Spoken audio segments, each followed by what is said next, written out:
Please welcome Yanni and Kobe.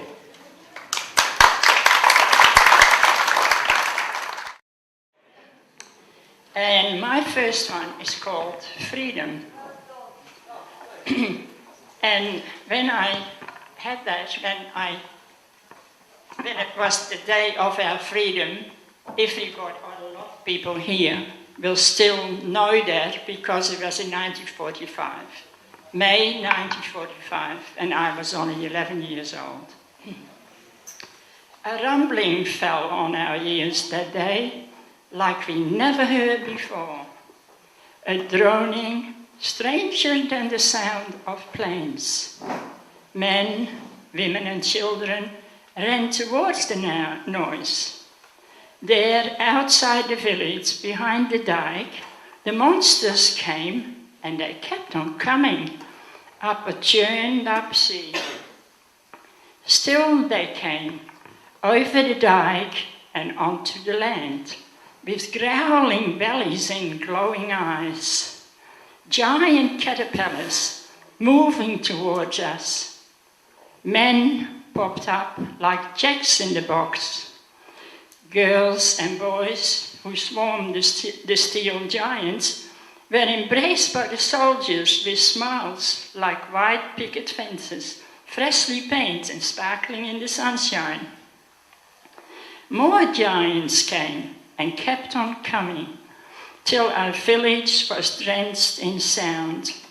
Flags and streamers appeared from nowhere to color the day as we danced in the street to the noise of the tanks and the rhythm of the rapture of freedom.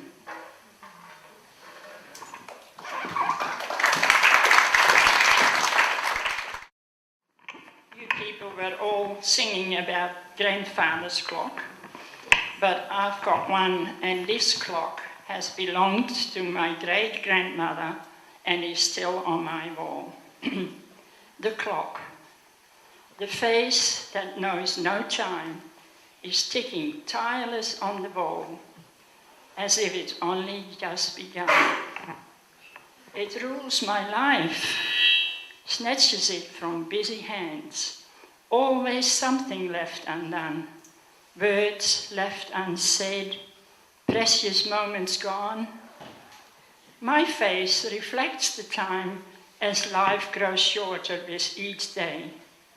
And yet, the face that knows no time is ticking tireless on the wall, as if it's only just begun.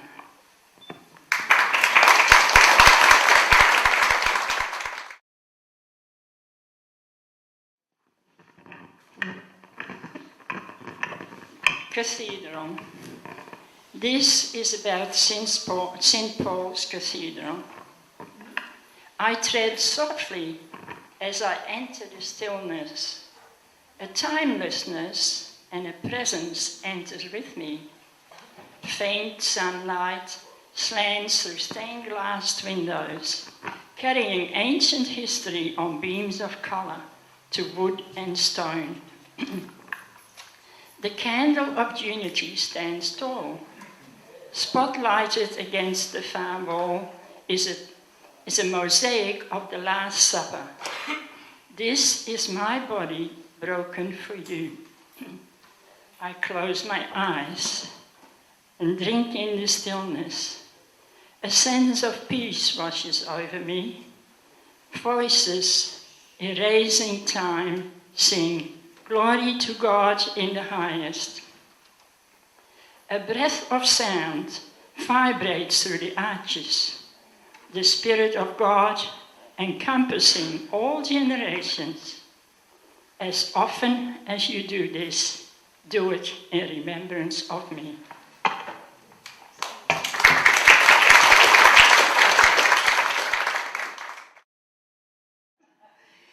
This little poem, there's two, and one of them is called Women at Morning Coffee.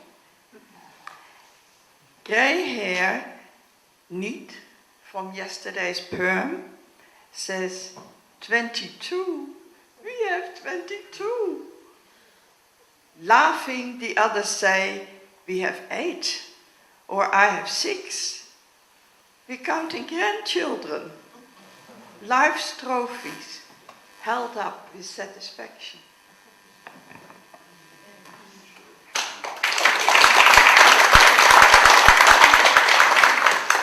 It's so true, isn't it? The next one is, you just imagine that you are on the steps of Flinders Street Station in Melbourne. The poem is titled City Heart. Under the clocks at Flinders Street Station, next to the flower stall, where roses, gerbera's, tulips, lilies, and carnations sing in color, we move to the rhythm of traffic lights. Inhale a dose of carbon dioxide from cars, waiting impatiently like horses at the start of a race. Young and Jacksons sit stately on the corner. Thousands of feet pass by, walking their stories. St. Paul's spires, rich, stretch and tower above the cathedral, built to the glory of God. Federation Square's plateau, with outback shades underfoot, fronts the art gallery, with its innards of woven steel, resting next to the Yarra, a 21st century dinosaur. Ah, Melbourne, I love it.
We have dug very deep for this one.